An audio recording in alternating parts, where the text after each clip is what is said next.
बिस्मिल्लाहिर्रहमानिर्रहीम, अस्सलाम वालेकुम। काले जले बर्तनों को आसानी से साफ़ करने का आज आपके साथ एक ज़बरदस्त तरीक़ा शेयर करूंगी। ना ही बर्तनों को ज़्यादा घिसना पड़ेगा, ना ही रगड़ना पड़ेगा। बहुत कम मेहनत में बर्तन आसानी से साफ़ हो जाएंगे। प्लास्टिक और मेलामाइन के बर्तन जो पीले पड़ जाते हैं मिनटों में साफ़ हो जाएंगे। इसी तरह से जो हमारी प्लास्टिक की चीज़ें होती हैं वॉशरूम की, जैसे हमारी बाल्टी, मग, उनको साफ़ करना भी आपके लिए बहुत आसान हो जाएगा। खारे पानी के निशान मिनटों में साफ़ हो जाएंगे। इस क्लीनर को आप मल्टीपर्पज़ क्लीनर के तौर पर इस्तेमाल कर सकते हैं। इसके अलावा और भी बहुत सारी यूज़फुल टाइम सेविंग और मनी सेविंग टिप्स वीडियो में शामिल हैं। अगर इस वीडियो को आप पूरा देखते हैं तो वीडियो से आपको बहुत कुछ सीखने को मिलेगा। तो वीडियो को पूरा देखिएगा। पसंद आए तो लाइक और शेयर ज़रूर कर दीजिएगा।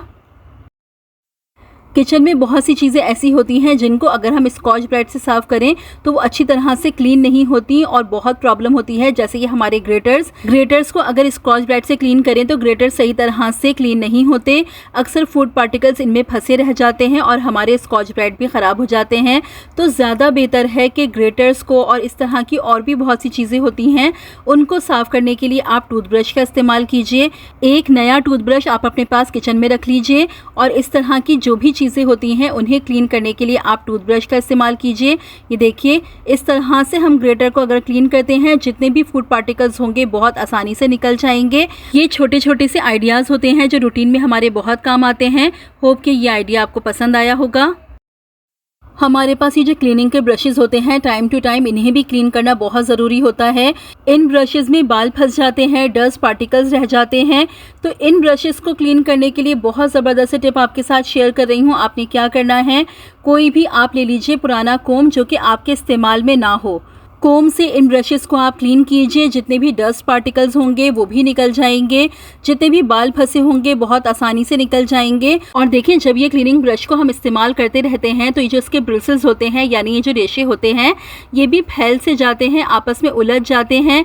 इस तरह से जब आप कंघे की मदद से इनको साफ़ करेंगे तो ये ब्रिसल्स भी बिल्कुल सीधे हो जाएंगे और ब्रश आपका दोबारा सही तरह से काम करने लगेगा। तो ब्रशेस को क्लीन करने के लिए इस टिप को आप ज़रूर यूज़ करके देखिएगा। देखिए, जो हमारे ड्राई फ्रूट्स होते हैं या जो तिल वगैरह हम लोग रखते हैं अपने पास, तो होता क्या है कि इनमें बहुत जल्दी कीड़े पड़ जाते हैं या फिर इनमें जाला आ जाता है। ड्राई फ्रूट्स को लंबे अरसे तक महफूज रखने के लिए आप क्या कीजिए, आप ले लीजिए सिलिका जेल का एक पैकेट। देखिए, दवाइयाँ ख़त्म हो जाती हैं तो हमारे पास दवाइयों के अंदर ये सिलिका जेल का पैकेट होता है। इसको ऐसे ही वेस्ट नहीं करना है। आप अपने ड्राई फ्रूट्स में इसको रख दीजिए। ना ही ड्राई फ्रूट्स में तिलों में कीड़ा लगेगा, ना ही जाला आएगा। और आप चाहें तो अपनी दालों और चावल के डब्बे में भी आप इनका इस्तेमाल कर सकते हैं। तो दालों और चावलों में भी लंबे अरसे तक कीड़ा नहीं लगेगा, ना ही वो ख़राब होंगी। सफ़ेद और काले तिलों को लंबे अरसे तक महफूज रखने का एक तरीका मैं आपको और बताती हूँ। आप क्या कीजिए, आप तिलों को पहले अच्छी तरह से साफ़ कर लीजिए। साफ़ करने के बाद आप इनको हल्का सा रोस्ट कर लीजिए। बिल्कुल हल्का सा रोस्ट करना है, जलाना बिल्कुल नहीं है, कि बस इनमें जो नमी होती है वो निकल जाए। हल्की सी चुटपुट की आवाज़ आए, चूल्हा बंद कर दीजिए और इनको आप अच्छी तरह से ठंडा कर लीजिए। और फिर उसके बाद आप जार में डाल के इनको महफूज कर लीजिए। लंबे अरसे तक तिल ख़राब नहीं होंगे। आप चाहें तो ड्राई फ्रूट्स को भी आप इस तरह लंबे अरसे तक महफूज कर सकते हैं। और देखिए, ये जो काले तिल होते हैं इनका आप लाजमी इस्तेमाल कीजिए हमारे बालों के लिए और हमारी हेल्थ के लिए बहुत ज़्यादा फ़ायदेमंद होते हैं। मैंने इससे पहले कई वीडियोज़ में आपको बताया है। क्योंकि ग्रे हेयर्स की वजह से लोग बहुत परेशान रहते हैं। अब तो छोटे बच्चों में भी बाल सफ़ेद होने का प्रॉब्लम बहुत कॉमन हो गया है। अगर आप रेगुलर काले तिलों का इस्तेमाल करें तो बालों का सफ़ेद होना काफ़ी हद तक कम हो जाता है।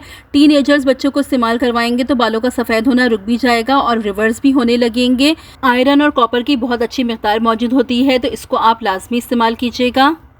कि अगर कभी ऐसा हो कि आपसे खाने में नमक तेज़ हो जाए तो बस एक सिंपल सा काम आपको करना है। आप क्या कीजिए, आप थोड़ा सा आटा ले लीजिए, गुंधा हुआ आटा आपने लेना है और ये देखिए इस तरह से आटे की गोलियां बना के आप अपने खाने में शामिल कर दीजिए। थोड़ी देर अपने खाने में इसको डले रहने दीजिए। अगर नमक ज़्यादा हो गया होगा तो बिल्कुल ठीक हो जाएगा। बस थोड़ी देर डले रहने दीजिए, उसके बाद आप चाहें तो इनको रिमूव कर लीजिए। तो इस तरह से खाने का नमक बिल्कुल ठीक हो जाएगा। तो जब भी खाने में नमक तेज़ हो जाए इस तरह से आटे की गोलियां शामिल करके आप अपनी इस प्रॉब्लम को बहुत आसानी से सॉल्व कर सकते हैं।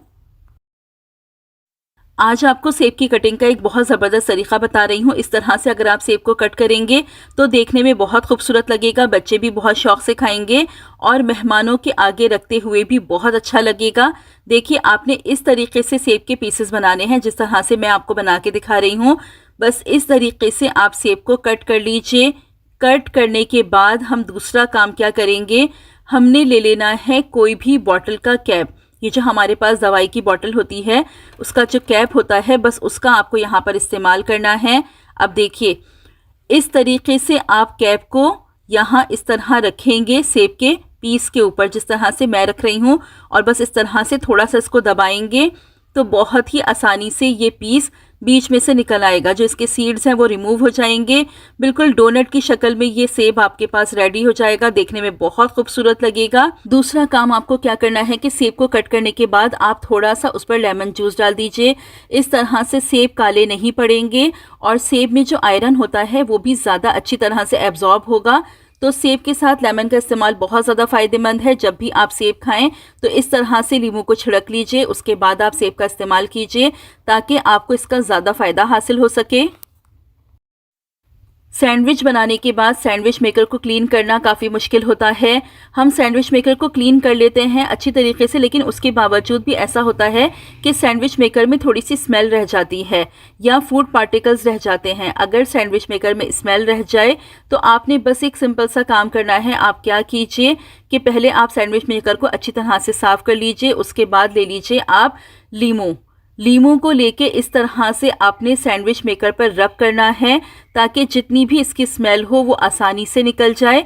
रब करने के बाद आप बस 5 से 10 मिनट के लिए छोड़ दीजिए। 5 से 10 मिनट के बाद आप किसी भी साफ़ कपड़े की मदद से इसको साफ़ कर लीजिए। बिल्कुल भी स्मेल नहीं रहेगी और बहुत अच्छी तरह से क्लीन हो जाएगा। जब भी आप सैंडविच मेकर को 2 से 3 बार इस्तेमाल कर लें तो उसके बाद इस तरह से लीमू को रब कर लीजिए ताकि सैंडविच मेकर आपका क्लीन भी रहे, उसमें स्मेल भी ना आए और साथ ही जितने भी जर्म्स हों, बैक्टीरिया हों, वो भी ख़त्म हो जाएं। तो सैंडविच मेकर के लिए इस टिप को आप लाजमी यूज़ करके देखिएगा। हम हरा धनिया लेके आते हैं और फ्रिज में रख देते हैं, लेकिन फ्रिज में रखने के बावजूद भी हरा धनिया बहुत जल्दी ख़राब हो जाता है। तो आज आपको एक टिप बता रही हूँ जिससे हरा धनिया आपका लॉन्ग टाइम तक ख़राब नहीं होगा। 15 से 20 दिन आप आराम से हरा धनिया को चला सकते हैं। आपने क्या करना है, एक ग्लास में इस तरह से आप पानी ले लीजिए और ये जो हरा धनिया की डंडियाँ हैं इसको इस तरीके से आप पानी में डिप कर दीजिए। उसके बाद आपको ले लेना है एक एयर टाइट जार लेके आप जो उसका ये कैप है उसको आप नीचे की तरफ रखिए और ये ग्लास आप उस कैप के ऊपर रख दीजिए, जिस तरह से मैं आपको वीडियो में दिखा रही हूँ। बस इस तरीके से आपने ये ग्लास इस कैप के ऊपर रख देना है। उसके बाद जार को आपको उल्टा रख के जार को बंद कर देना है और इसी तरीके से आप इसको फ्रिज में सेव कर लीजिए। जब भी आपको चाहिए हो आप जार को खोलिए, थोड़ा सा हरा धनिया जितना भी आपको यूज़ करना हो वो निकाल लीजिए और वापस हरा धनिया को आप इसी तरह से पानी में डिप कर दीजिए। अगर ज़्यादा अरसे रखना चाहते हैं तो इस पानी को आप चाहें तो वीक में एक दफ़ा आप चेंज भी कर लीजिए। तो ये हरा धनिया इस तरह से आपके पास सेफ रहेगा। बिल्कुल हरा धनिया का कलर भी ख़राब नहीं होगा, जिस तरह से ये हरा है ये ऐसे ही हरा रहेगा। तो अगर इस तरीके से आप हरा धनिया को सेव करेंगे तो 15 से 20 दिन भी हरा धनिया बिल्कुल भी ख़राब नहीं होगा। तो हरा धनिया को सेव करने के लिए ये टिप बहुत ज़्यादा इफ़ेक्टिव है, इसको ज़रूर यूज़ करके देखिएगा। शॉपर में जब भी हम कोई लिक्विड लेके आते हैं तो होता क्या है, वो लिक्विड गिर जाता है। यानी कि अगर हम शॉपर में नॉट भी लगा दें उसके बावजूद भी ये जो बीच में एक गैप सा होता है इसमें से लिक्विड निकल जाता है। तो आपने क्या करना है, जब भी आप इस तरीके से शॉपर में लिक्विड लेके आएँ तो आपको इसको किस तरह से नॉट लगानी है। देखिए, ये जो इसका सेंटर वाला हिस्सा है इसको आप पहले अपने हाथों में पकड़ लीजिए। देखिए, इसको आपको बिल्कुल भी नहीं छोड़ना है, सेंटर को आपको बिल्कुल अच्छी तरह से पकड़ के रखना है।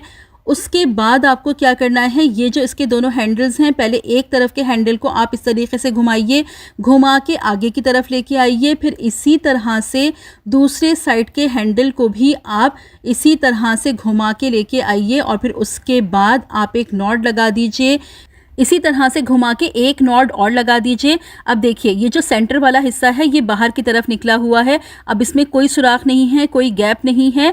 अब जो भी लिक्विड आप लेके आएंगे वो बिल्कुल भी नहीं गिरेगा। अक्सर ऐसा होता है कि हम बाज़ार से ब्लीच वगैरह लेके आते हैं और वो इस तरह से शॉपर में से लीक हो जाता है।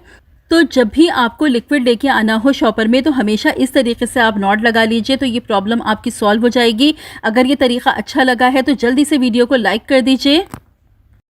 कैरी बैग्स का आज आपके साथ एक ज़बरदस्त सा यूज़ शेयर कर रही हूँ। देखिए, आपने इस तरह से एक कैरी बैग ले लेना है और ले लीजिए आप 2 हैंगर्स। अब आपने क्या करना है, देखिए ये जो कैरी बैग के हैंडल्स हैं इनमें आपने हैंगर्स को लगा देना है। देखिए इस तरह से पहले एक हैंगर लीजिए, इस तरह से एक हैंडल में लगा दीजिए, इसी तरह से दूसरा हैंगर लीजिए और इस तरह से आप दूसरे हैंडल में लगा दीजिए। ये देखिए इस तरीके से। अब आपने क्या करना है, इसको आपने लगा लेना है अपनी कबर्ड में। देखिए ज़बरदस्त सा ये आपके पास एक ऑर्गेनाइज़र तैयार हो जाएगा अपनी कबर्ड में लगाने के लिए। ये देखिए इस तरीके से आप इसको अपनी कबर्ड में लगा लीजिए।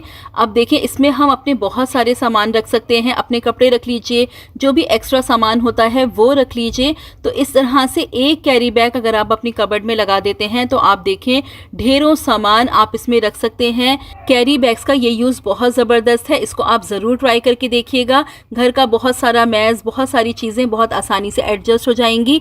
होप कि ये तरीका भी आपको पसंद आया होगा। यहाँ तक वीडियो देख ली है तो जल्दी से वीडियो को लाइक कर दीजिए। काले जले बर्तनों को साफ करने का आज आपके साथ एक बहुत ज़बरदस्त तरीका शेयर कर रही हूँ। ना ज़्यादा घिसना पड़ेगा, ना रगड़ना पड़ेगा, बर्तन बहुत आसानी से साफ़ हो जाएंगे। एक पाउडर बनाना बता रही हूँ जिसको बना के आप अपने पास रख लीजिए तो बर्तन धोना आपके लिए बहुत आसान हो जाएगा। ना ही काला तेल इस्तेमाल करना पड़ेगा, ना ही कोई हार्श केमिकल, और बर्तन बहुत अच्छे तरीके से क्लीन हो जाएंगे। बर्तनों में एक बहुत ज़बरदस्त सी शाइन भी आ जाएगी। इस पाउडर से आप अपने प्लास्टिक के, मेलामाइन के बर्तनों को भी बहुत आसानी से क्लीन कर सकते हैं। जो हमारी प्लास्टिक की प्लेट्स होती हैं, प्लास्टिक के बर्तन होते हैं, पीले पड़ जाते हैं, जिनको साफ़ करना काफ़ी टफ होता है, इस पाउडर के इस्तेमाल से उनको भी आप बहुत आसानी से क्लीन कर सकते हैं। ये देखिए मैंने ये बर्तन आपके सामने क्लीन किया है, कितनी आसानी से क्लीन हो गया है। ये एक ऐसा ज़बरदस्त पाउडर है जिसको आप मल्टीपर्पज़ क्लीनर के तौर पे इस्तेमाल कर सकते हैं।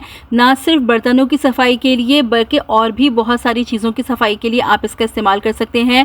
अपने वॉशरूम में जितनी भी प्लास्टिक की चीज़ें हैं उनको आप मिनटों में चमका सकते हैं, बहुत आसानी से क्लीनिंग हो जाएगी। आप इस पाउडर को टाइल्स और फर्श की क्लीनिंग के लिए भी इस्तेमाल कर सकते हैं। हर तरह का फर्श इससे मिनटों में चमक जाएगा। तो चलिए मैं बताती हूँ कि ये क्लीनिंग पाउडर आपको किस तरह से प्रिपेयर करना है। एक कोई बोल ले लीजिए और उसमें शामिल कर लीजिए आप 1 टेबल स्पून लेमन पील पाउडर, यानी लीमू के छिलकों का पाउडर। आपको कहीं भी किसी पंसार की शॉप से बहुत आसानी से मिल जाएगा। आप चाहें तो घर में भी प्रिपेयर कर सकते हैं या आप चाहें तो रेडीमेड ही ले लीजिए। क्लीनिंग के लिए ये पाउडर बहुत ज़्यादा इफ़ेक्टिव होता है। उसके बाद ले लीजिए आप 1 टेबल स्पून नमक। इसमें आप नमक शामिल कर लीजिए जरासीम को, बदबू को ख़त्म करने के लिए, चिकनाई को साफ़ करने के लिए नमक बहुत ज़बरदस्त है। इसके बाद हाफ़ टेबल स्पून इसमें आप मीठा सोडा शामिल कर लीजिए। 1 टेबल स्पून आप इसमें शामिल कर लीजिए टाटरी। देखिए टाटरी, जिसे सिट्रिक एसिड कहते हैं, क्लीनिंग के लिए बहुत ज़बरदस्त होती है, बहुत इफ़ेक्टिव होती है। मैल कुचैल चिकनाई को मिनटों में साफ़ कर देती है। उसके बाद इसमें 2 से 3 टेबल स्पून आप कोई भी डिटर्जेंट शामिल कर लीजिए, जो सर्फ भी आप यूज़ करते हैं, बस वो इसमें आप शामिल कर लीजिए। अच्छी तरह से मिक्स कीजिए। अब ये ज़बरदस्त सा क्लीनिंग पाउडर आपके पास बिल्कुल तैयार है। आप चाहें तो एक दफ़ा आप ज़्यादा क्वांटिटी में इसको प्रिपेयर करके अपने पास रख लीजिए। ये सालों भी ख़राब नहीं होता है, इसमें कोई ऐसी चीज़ है ही नहीं जो ख़राब हो। तो आप इसको ज़्यादा सारा प्रिपेयर करके रख लीजिए।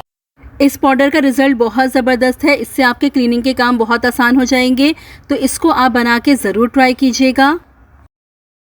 अच्छा, क्या होता है कि जब हम रोटी पका के इस तरह से कैस्ट्रॉल में रखते हैं, हम रोटी का रुमाल भी इस्तेमाल करते हैं, लेकिन उसके बावजूद क्या होता है कि जो नीचे की रोटी होती है वो गीली हो जाती है।